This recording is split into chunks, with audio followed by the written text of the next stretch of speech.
গোপালগঞ্জ সদরের উলপুরে পুলিশের গাড়িতে হামলা ভাঙচুর চালানোর পর আগুন দেওয়া হয়েছে। এতে আহত হয়েছেন কয়েকজন পুলিশ সদস্য।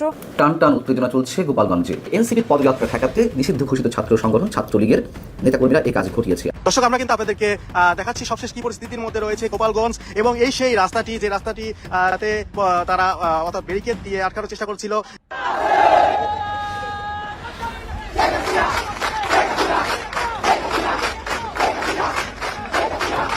জুলাই সন্ত্রাসের শীর্ষ সন্ত্রাসীরা তাদের ফেসবুকে ঘোষণা দিয়েছে মার্চ টু গোপালগঞ্জ। এতদিন দেশের অন্যান্য জায়গায় দেশ গড়তে জুলাই পদযাত্রার মতো নিরীহ নাম থাকলেও কেন ভোলার পরপরই গোপালগঞ্জের দিকে যাত্রার আগে এই সন্ত্রাসীরা? সেনাপ্রধান প্রায় 5 মাস আগে যে আশঙ্কার কথা আমাদেরকে শুনিয়েছিলেন, সম্ভবত বাংলাদেশ সেই ভয়ঙ্কর দিকে যেতে চলেছে। শোনা যাচ্ছে যে জিয়াউর রহমানের যে সমাধি, সেটির উপর আক্রমণ চলতে পারে। একইভাবে শোনা যাচ্ছে যে টুঙ্গিপাড়ায় বঙ্গবন্ধুর সমাধির, সেটির উপরে হামলা চলতে পারে এবং সেই পরিকল্পনা চলছে। দর্শক, নতুন একটা নিউজে আপনাকে স্বাগতম। প্রিয় দর্শক, এই মুহূর্তে গোপালগঞ্জের সর্বশেষ খবর নিয়ে আপনাদের সামনে হাজির হয়েছি। দর্শক মন্ডলী, গোপালগঞ্জে এই সময় এখন টান উত্তেজনা চলছে, যা আপনারা কিছুটা বুঝতে পেরেছেন ভিডিওর শুরুতেই অংশবিশেষ দেখেই। প্রিয় দর্শক, গোপালগঞ্জে এই মুহূর্তে ঠিক কি ঘটনা ঘটছে তা আজকের এই ভিডিওর মাধ্যমে বিস্তারিত জানতে চলেছেন। এছাড়াও দর্শক, প্রায় 5 মাস আগে বাংলাদেশের সেনাপ্রধান জেনারেল ওয়াকারুজ্জামান সমস্ত রাজনৈতিক দলকে একটা সতর্ক বার্তা দিয়েছিল। প্রিয় দর্শক, তিনি সেই সতর্ক বার্তায় রাজনৈতিক দলদের সতর্ক করে হুঁশিয়ারি করে দিয়েছিলেন যে পরে যেন আমাকে আবার না বলেন যে আমি সতর্ক করিনি। প্রিয় দর্শক, ঠিক এই মুহূর্তে এসে তার সেই কথা হুবহু সত্যি হচ্ছে, হুবহু মিলে যাচ্ছে। দর্শক মণ্ডলী, তিনি সেই সময় কিসের ইঙ্গিত দিয়েছিলেন আর এখন এসে তার সেই কথাটা কিভাবে সত্যি হচ্ছে, সেই বিষয়টি নিয়ে খুবই গুরুত্বপূর্ণ আলোচনা করেছেন সাংবাদিক মঞ্জুরুল আলম। দর্শক মন্ডলী, তার সেই ভিডিওটিও একটু পরেই আমরা দেখতে চলেছি। এছাড়াও দর্শক, আরো যে বেশ কয়েকটা গুরুত্বপূর্ণ ভিডিও নিয়ে হাজির হয়েছে আপনাদের সামনে, সেই ভিডিওগুলো বিস্তারিত জানতে চলেছেন। দর্শক, আমি আর বেশি কথা বলবো না, চলুন দেখে আসবো আজকে সেই কাঙ্ক্ষিত ভিডিওগুলো। তবে তার আগে বলবো, যারা প্রতিনিয়ত আপডেট খবর দেখতে চান তাহলে অবশ্যই আমাদের চ্যানেলটি সাবস্ক্রাইব করে পাশে থাকা বেল আইকনটি ক্লিক করে দিন। আর যারা ইতিমধ্যেই চ্যানেলটি সাবস্ক্রাইব করে রেখেছেন তাদেরকে অসংখ্য ধন্যবাদ। তো চলুন দর্শক, ভিডিওটিতে একটি লাইক দিয়ে আমরা ধারাবাহিকভাবে সবগুলো ভিডিওর আলোচনা দেখে আসি।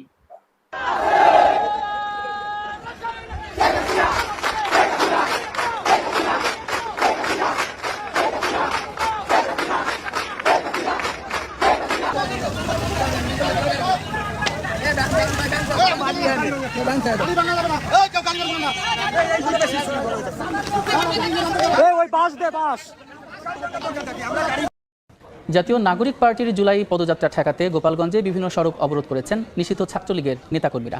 পুলিশের গাড়িতে আগুন দেওয়ার পাশাপাশি ভাঙচুর করা হচ্ছে ইউনোর গাড়ি।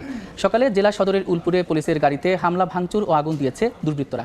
আহত হয়েছেন 3 পুলিশ সদস্য। সকালে নিষিদ্ধ ঘোষিত ছাত্রলীগের নেতাকর্মীদের জড়ো হওয়ার খবর পেয়ে উলপুরে যায় পুলিশ। এ সময় পুলিশের গাড়িতে হামলা চালায় দুর্বৃত্তরা। গাড়িটি ভাঙচুরের এক পর্যায়ে আগুন দেয় তারা। মারধর করা হয় 3 পুলিশ সদস্যকে। আহতদের সদর হাসপাতালে চিকিৎসা দেওয়া হচ্ছে। এদিকে সদর উপজেলার নির্বাহী কর্মকর্তার গাড়িও ভাঙচুর করা হয়েছে। মারধরে আহত হয়েছেন চালক।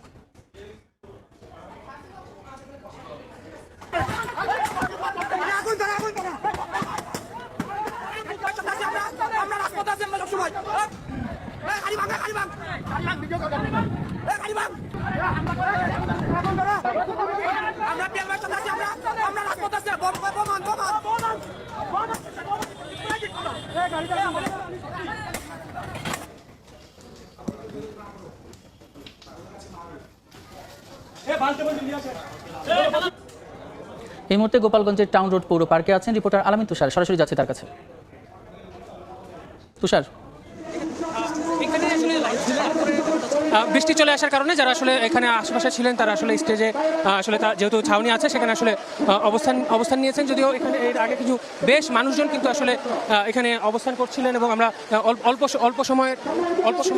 সময়ের মধ্যে কিন্তু আমরা দেখতেই পাচ্ছি যে এখানে বৃষ্টি চলে আসছে এবং যারা আশপাশে যারা আসলে অবস্থান করছিলেন এখানে, তারপর অনেকে যে ছাতা মাথা নিয়ে কেউ আসলে যেই চেয়ারগুলো রয়েছে সেই চেয়ারগুলো মাথায় দিয়ে কিন্তু তারা তাদের জায়গা থেকে চেষ্টা করছেন নিজেকে আসলে বৃষ্টি থেকে বাঁচানোর জন্য এবং আশপাশে যারা ছিলেন তারা আসলে অনেক স্টেজে অবস্থান নিয়েছে। এবং এখানে এর বাইরেও আমরা জানতে পেরেছি যে এই যে আজকের কর্মসূচি, সেই কর্মসূচি লক্ষ্য করে যেহেতু বরিশাল থেকে আসলে পদযাত্রাটি আসছে, তারা আসলে এখানে পথসভায় অংশগ্রহণ করার জন্য নেতাকর্মীরা সেখানে আসলে পথের বিভিন্ন জায়গায় নাকি এরই মধ্যে বাঁশ দিয়ে আগুন জ্বালিয়ে আসলে সেই রাস্তা ব্যারিকেড করার চেষ্টা করা হয়েছে। এর বাইরেও সকালে যেমন আমরা পুলিশের গাড়িতে হামলার তথ্য পেয়েছি, ঠিক একইভাবে আমরা জানতে পেরেছি যে নিষিদ্ধ ঘোষিত যে আওয়ামী লীগ এবং ছাত্রলীগের যারা আসলে নেতাকর্মী যারা রয়েছেন তাদের অনেকেই কিন্তু এখানে অনেকেই কিন্তু বিভিন্ন জায়গায় তাদের অবস্থান করেছেন এবং এখানকার যারা যে উপজেলা ইউনোর যে যিনি ইউনো তিনি কিন্তু আসলে উপজেলার যে সদর উপজেলার ইউনো তিনি কিন্তু আসলে হামলার তার গাড়ি বহরে কিন্তু হামলা হয়েছে। তিনি যদি আহত হননি তবে তার যিনি আসলে গাড়ি চালক রয়েছেন তিনি আহত হয়েছেন এমন তথ্য কিন্তু আমরা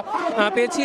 জুলাই সন্ত্রাসের শীর্ষ সন্ত্রাসীরা তাদের ফেসবুকে ঘোষণা দিয়েছে মার্চ টু গোপালগঞ্জ। এতদিন দেশের অন্যান্য জায়গায় দেশ গড়তে জুলাই পদযাত্রার মতো নিরীহ নাম থাকলেও কেন ভোলার পরপরই গোপালগঞ্জের দিকে যাত্রার আগে এই সন্ত্রাসীরা মার্চ টু গোপালগঞ্জ বলছে? তার কারণ শুধু এটি শেখ হাসিনার নিজের জেলা বলে নয়, আরেক কারণ এখানেই জাতির পিতা বঙ্গবন্ধু শেখ মুজিবুর রহমানের সমাধিস্থল। জুলাই সন্ত্রাসের মাধ্যমে 5 অগস্ট ক্ষমতা দখলের পর থেকে তাদের উদ্দেশ্য ছিল বঙ্গবন্ধুকে বাংলাদেশ থেকে মুছে ফেলা। তারা সে উদ্দেশ্যে দেশের সকল জায়গায় থাকা বঙ্গবন্ধুর ভাস্কর্য ভেঙে ফেলেছে, তারপর ভেকু নিয়ে গেছে ধানমন্ডি 32 ভাঙতে। ভেঙেওছে। সেনাবাহিনী পুলিশ দাঁড়িয়ে দাঁড়িয়ে দেখেছে একদল সন্ত্রাসী জড়ো হয়ে দেশের ঐতিহাসিক স্থাপনা ভাঙছে কিংবা আওয়ামী লীগ করে বলে তাকে পিটিয়ে মেরে ফেলছে, আওয়ামী লীগ নেতাকর্মীদের বাড়িতে আগুন দিচ্ছে। তারা একসঙ্গে প্রধান উপদেষ্টার বাসভবনের সামনে জড়ো হয়ে আওয়ামী লীগ নিষিদ্ধের দাবি জানানো মাত্র রাত দুপুরে বৈঠক বসিয়ে আওয়ামী লীগ নিষিদ্ধ করা হয়েছে। এভাবেই তো সারা দেশে মব গঠন করে, মব উস্কে দিয়ে নতুন রাজনৈতিক দল গঠন করে তাদেরকে মাঠে ছেড়ে দিয়ে ডক্টর ইউনূস একটি মবের রাজত্ব কায়েম করেছেন। আমি তাদের নাম দিচ্ছি এখন মবসিপি বলাটা খুব যুক্তিযুক্ত মনে হয়।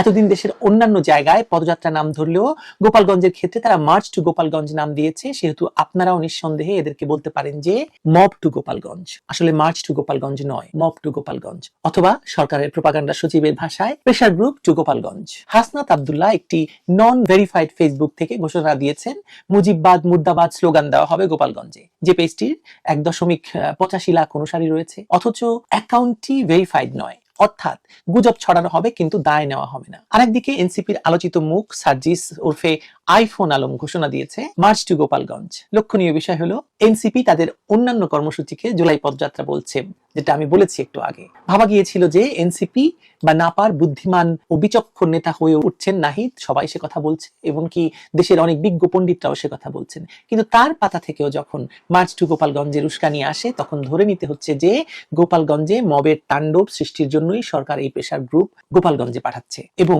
ইতিমধ্যেই সেখানে পুলিশ আওয়ামী লীগের নেতাকর্মীদেরকেই গ্রেপ্তার করছে। গোপালগঞ্জের সাধারণ সম্পাদককে তো আগেই গ্রেপ্তার করা হয়েছিল, আজকে আরেকজন আওয়ামী লীগ নেতার বাসায় গ্রেপ্তার করতে গেলে তাকে না পেয়ে তার স্ত্রীকে গ্রেপ্তার করেছে। এর পেছনে কারণ কি বলে মনে করেন? মানে পুলিশ তাদেরকে সহযোগিতা করছে না এবং কার ভরসায় তারা গোপালগঞ্জ যাচ্ছে? সরকার তাদেরকে কেন গোপালগঞ্জ পাঠাচ্ছে? কেন এখনই তাদেরকে থামাচ্ছে না গোপালগঞ্জে এই তাণ্ডব সৃষ্টি থেকে? কেন সেনাবাহিনী তাদেরকে সহযোগিতা করছে? এই প্রশ্ন তো উঠছে। বঙ্গবন্ধুর সমাধি আক্রমণ করবে তারা, মানে এটাই তো লক্ষ্য।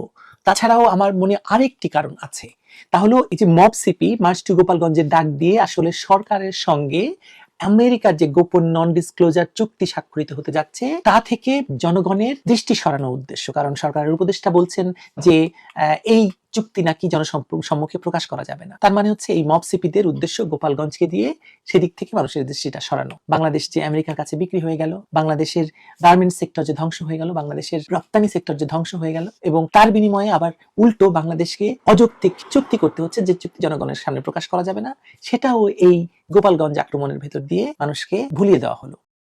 মজার ব্যাপার হলো এতদিন ধরে বিশেষ করে ধানমন্ডি 32 ভাঙার সময়ও এই মবসিপির সঙ্গে বিএনপি, জামায়াত, এবি, হিজবুতি সকলেই সংশ্লিষ্ট ছিল।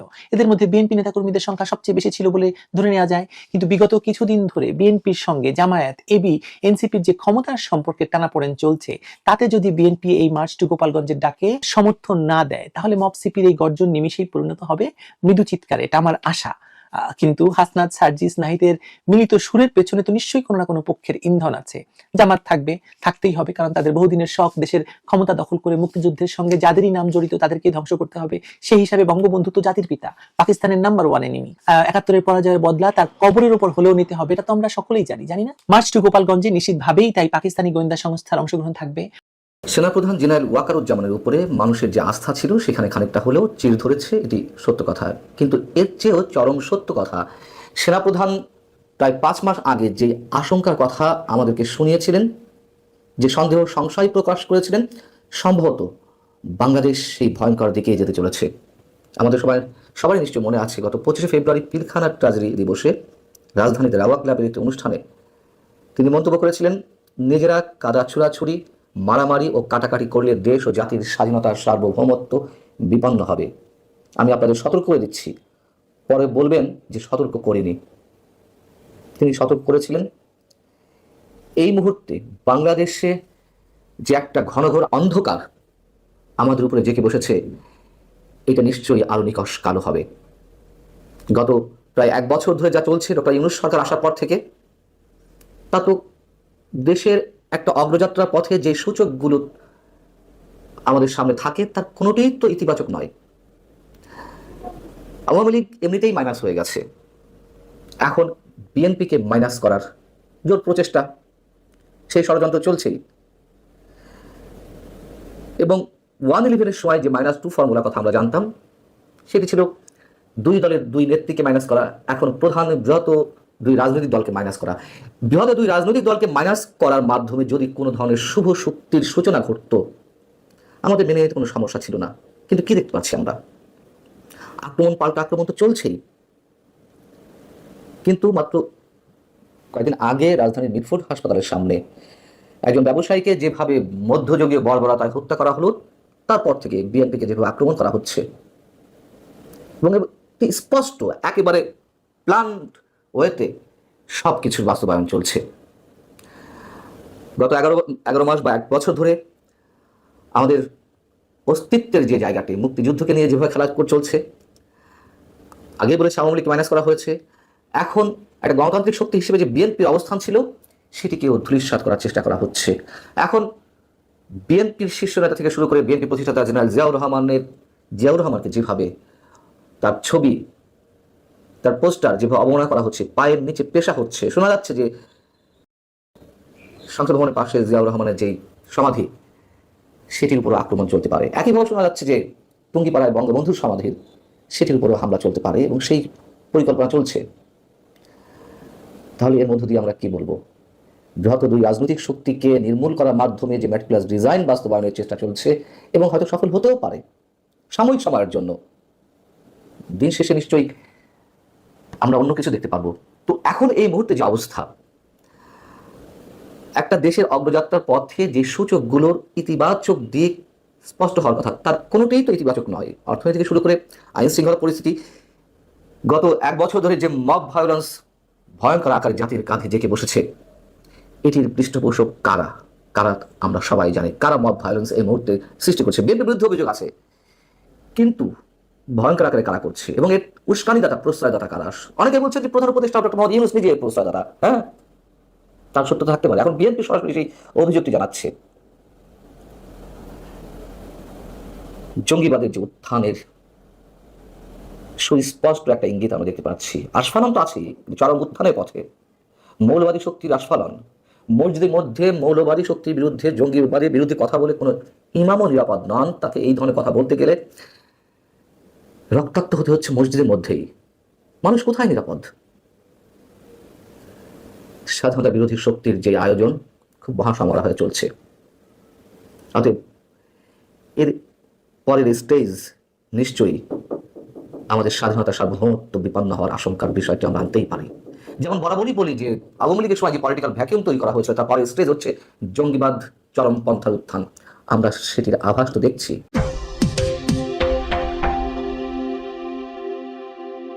সম্মানিত দর্শক, আমাদের দেশের কি একটা অবস্থা হয়ে গেছে।